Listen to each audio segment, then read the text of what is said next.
Challenge کر دیں. آپ کے پاس رائٹ ہے ریویو کے لیے ضرور جائیں, لیکن پہلے فیصلے پہ عمل درآمد کرنا ہوگا. اور جس طریقے سے ہم جوڈیشری کے اندر یہ تقسیم ہے اس کو حکومت اپنے حق میں استعمال کرنے کی کوشش کر رہی ہے, وہ بھی ایک خطرناک رجحان کی نشاندہی کرتا ہے, کیونکہ حکومت کو اس بات کا احساس ہے کہ جوڈیشری میں بھی اس وقت 2-3 گروپس ایسے بن گئے ہیں, اور اس تقسیم کا اگر ہم فائدہ اٹھا کر جوڈیشری کو کمزور کریں, جوڈیشری کو کنٹرول کرنے کی کوشش کریں, جوڈیشری پہ دباؤ ڈالیں اور جوڈیشری کو اپنے ایجنڈے کے ساتھ جوڑنے کی کوشش کریں تو ہمیں کامیابی مل سکتی ہے. دوسری طرف ہم یہ دیکھ رہے ہیں کہ خاص طور پہ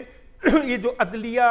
اور کیا کہتے ہیں حکومت تنازع ہے, اس میں اسٹیبلشمنٹ کو بھی فریق بنا لیا گیا ہے, اور ثابت یہ کرنے کی کوشش کی جا رہی ہے کہ جیسے یہ اسٹیبلشمنٹ کا ایجنڈا بھی تھا, اور اسٹیبلشمنٹ ہر صورت میں یہ مجوزہ آئینی ترامیم منظور کروانا چاہتی ہے,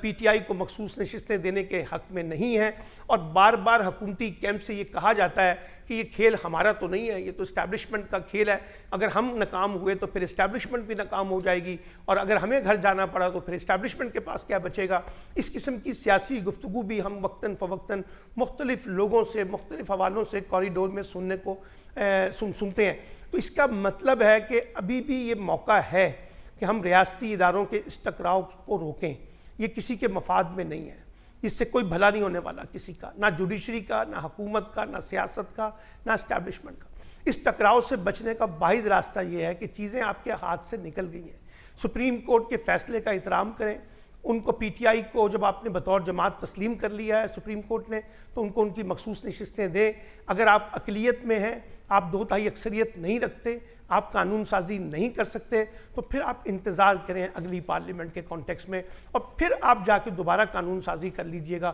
اور ویسے بھی میں نے یہ کہا ہے کہ جس عجلت میں جسے کہتے ہیں خوف سے اور جس طرح سے چھپا کر معاملات کو قانون سازی کی جا رہی تھی, جس کو ہم جوڈیشل ریفارم کا نام دے رہے ہیں, عدالتی اصلاحات کا نام دے رہے ہیں, کانسٹیٹیوشنل کریکشن کی بات کر رہے ہیں, اس ساری باتوں کے اندر سوائے شکوک و شبہات کے اور کچھ نہیں ہے. کیونکہ دیکھیے نا, اگر آپ نے قانون سازی کرنی ہے ٹرانسپیرنٹ طریقے سے, شفافیت کے ساتھ, سب کو اتفاق رائے سے لے کے چلنا ہے, تو پھر وہ مسودہ تو سامنے لائیں, اس پہ بحث تو کروائیں, اس پہ گفتگو تو ہو, اس کے اوپر کوئی ڈائلاگ ہو, پارلیمنٹ کے اندر ہو, پارلیمنٹ سے باہر ہو, میڈیا میں ہو, سول سوسائٹی میں ہو, بار ایسوسیشنز کے اندر ہو, وکلا باقی فریقین جو ہیں اس کے اوپر گفتگو کریں, وہاں سے کوئی چیز نکل کر سامنے آئے تو ایک بڑا اتفاق رائے بنتا ہے. لیکن ہم جس طرح کا اتفاق رائے پیدا کرنا چاہتے ہیں, جبر کی بنیاد پہ, ڈر کی بنیاد پہ, خوف کی بنیاد پہ لوگوں کو مجبور کیا جا رہا ہے کہ آپ اس قانون سازی کا ساتھ دیں, تو اس سے پھر نظام آگے نہیں بڑھے گا, بلکہ ہم خود اپنی حرکتوں سے اس نظام کو لپیٹنے کا کھیل کھیل رہے ہیں,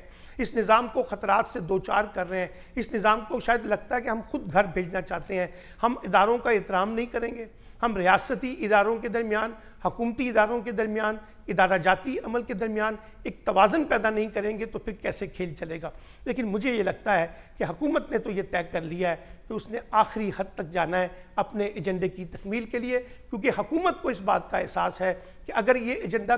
پورا نہیں ہوتا تو پھر سوائے اس کے کہ اس میں اس کو ناکامی کے سوا کچھ نہیں ملے گا, اس کی سیاسی سبکی ہوگی, اس کی سیاسی ناکامی ہوگی, اس کے اقتدار پر گرفت اور زیادہ کمزور ہو جائے گی, اور اس کے پاس جو ایجنڈا تھا اپنے اقتدار کو طول دینے کا, اس میں کئی طرح کی رکاوٹیں پیدا ہو جائیں گی. کیونکہ جو نئی جوڈیشری, جب نئے چیف جسٹس صاحب آئیں گے اس کے بعد پھر ہم دیکھیں گے کہ ایک اور نیا منظرنامہ سامنے آئے گا. پھر موجودہ چیف جسٹس کے اوپر بھی بہت زیادہ تنقید ہو رہی ہے, ان کے دوست حضرات ان کو مشورہ دے رہے ہیں کہ وہ اس کرائسس سے خود ریزائن کریں, اس اپنے ادارے کی بقا کے لیے, اپنے ادارے کی خود مختاری و سلامتی کے لیے. لیکن لگتا ایسے ہے کہ جیسے وہ بھی ایک انا کا شکار ہو چکے ہیں اور ایک ایسے کھیل کا حصہ بن چکے ہیں جس میں سوائے بگاڑ کے اور کچھ نہیں ہے, اور یہ بگاڑ خاص طور پہ پاکستانی سیاست کو بہت پیچھے لے جائے گا. اس میں نہ سیاست بچے گی, نہ اس میں جمہوریت بچے گی, نہ اس میں آئین بچے گا, نہ اس میں قانون بچے گا. تو اس لیے ہم ریاست کے لیے خطرات پیدا کرنے کے لیے بجائے ریاست کے لیے آسانیاں پیدا کریں, لوگوں کے جو ریئل ایشوز ہیں